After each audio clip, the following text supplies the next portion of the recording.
Hi hello friends, ഞാനിന്ന് പറയാൻ പോകുന്നത് MSW ഫസ്റ്റ് ഇയറിൻ്റെ ജേണൽ എങ്ങനെ എഴുതാമെന്നാണ്. അതായത് MSW L013.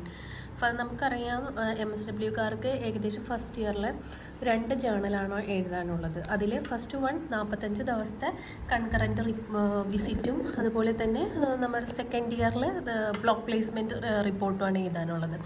അതിൽ ഞാനിന്ന് കാണിക്കാൻ പോകുന്നത് MSWയുടെ ഫസ്റ്റ് ഇയറിൻ്റെ ജേണൽ എങ്ങനെയാണ് എഴുതുന്നത് എന്നതാണ്. അപ്പോൾ ഫസ്റ്റ് നിങ്ങൾ ഇത് ഓപ്പൺ ചെയ്യുമ്പോൾ നിങ്ങൾ കാണുന്നത് ഫിൽ ഷീറ്റാണ്. ഇത് നിങ്ങൾ ഫില്ല് ചെയ്യാനുള്ളതാണ്. അപ്പോൾ ഇത് ആദ്യം തന്നെ ഫില്ല് ചെയ്ത് വിടുക. സെക്കൻഡ്, ഇത് നമുക്കൊന്നും ചെയ്യണ്ട, ഇത് സ്റ്റഡി സെൻറ്ററിൽ നിന്ന് ഫില്ല് ചെയ്തോളും. അത് കഴിഞ്ഞിട്ട് നമുക്ക് ഫില്ല് ചെയ്യാനുള്ളതാണ് ലോക്ക് ഷീറ്റ് നമ്മൾ ഏറ്റവും ലാസ്റ്റാണ് ഫില്ല് ചെയ്യേണ്ടത്. കാരണം നമ്മുടെ റിപ്പോർട്ടൊക്കെ എഴുതി കഴിഞ്ഞ് നമുക്ക് ഞാൻ പറഞ്ഞല്ലോ 45 ഡേയ്സിൻ്റെ കൺകറൻറ്റ് വിസിറ്റ് അതെന്താണെന്നൊക്കെ പറഞ്ഞുതരാം. അപ്പോൾ അത് എല്ലാം ചെയ്ത് കഴിഞ്ഞിട്ട്